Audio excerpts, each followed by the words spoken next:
In this video, I'm going to break down X-Men Frist Class, the okay-ish movie of all the X-Men.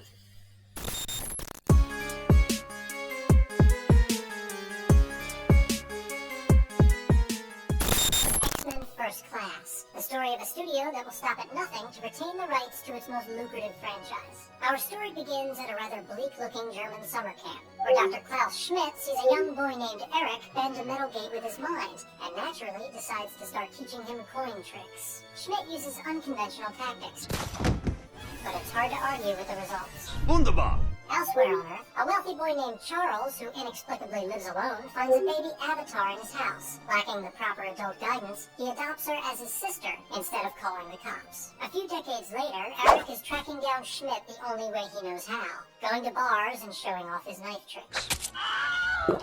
Meanwhile, Charles is busying himself with pursuits of his own, pursuits of the flesh. Flesh is what humans call their meat casing. In any event, that all comes to an end when a CIA lady sees a bunch of mutants and seeks out the world's foremost expert on mutation, a guy who wrote an essay on it for school. They find Schmidt using the 6 degrees of Kevin Bacon, only now he goes by the name Sebastian Shaw to sound a little less third-ratey.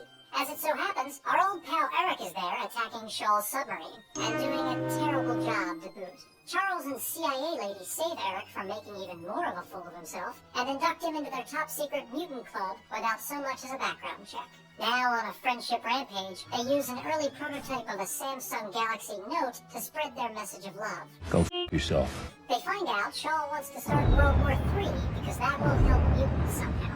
Charles takes everybody to his childhood home, figuring the leader's house is the last place anyone would ever look.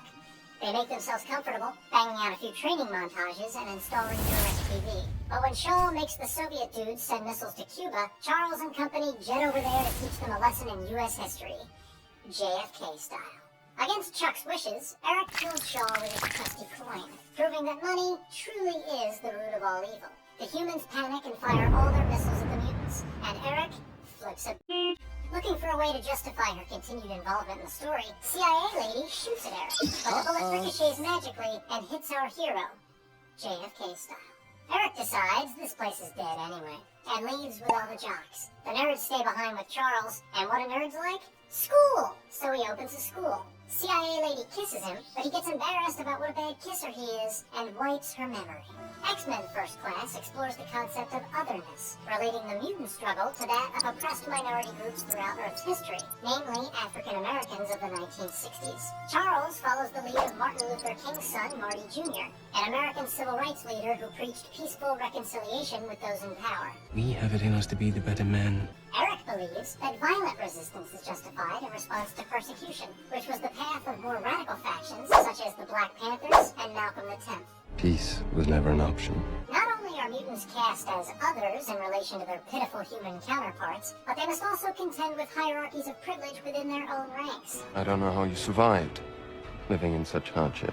Charles lives a life of ease because his powers are invisible and help him excel socially. He's different, but he's never had to hide. Meanwhile, Beast and Mystique must actively hide their true nature in order to escape society's judgy bullshit. No idea what I'd give to feel Normal. The film suggests that more than genetics themselves, the mutant condition is defined by the psychological suffering that comes with said genetics. After the good guys lose their battle virginity, Eric implies they have finally earned their mutant stripes. They're just kids. No, they were kids. And it is only when Charles is paralyzed that he truly becomes Professor X, because it is the first time his powers have led to hardship. Although technically, he's not truly Professor X until he gets his teaching degree. X-Men Frist Class may be a movie, but that doesn't mean it can't talk about books. This thing has got literary allusions coming out the wazoo. 2 of them anyway, out of 1 wazoo. And they're made extra good by how explicitly they're referenced. The first is Mary Shelley's Frankenstein, a book about a scientist who does too much science. Just as Dr. Frankenstein creates a monster shunned by the world, Shaw creates the vengeful Magneto by torturing Eric until he becomes hopelessly poisoned against society. Let's just say I'm Frankenstein's monster, and I'm looking for my creator. However, the film goes a step beyond the Frankenstein myth by having Eric purposefully step into the shoes of his vanquished creator and find they fit like a glove. Which is to say, uncomfortably on his feet.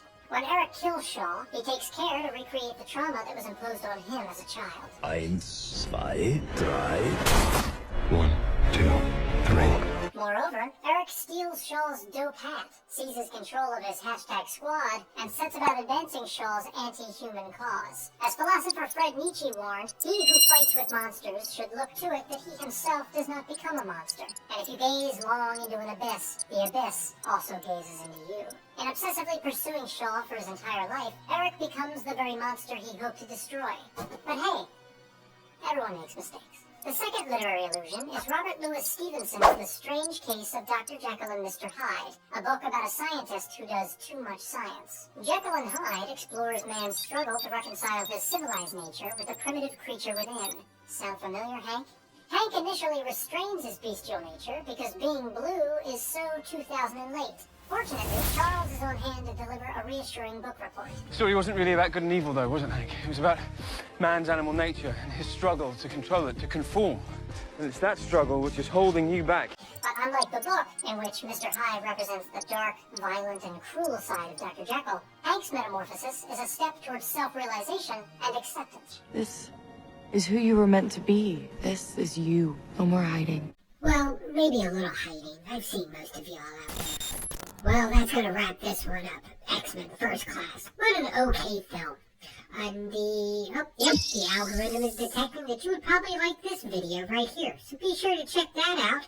And don't forget, I'm Blink A.I, your comic book community host. And thank you for watching.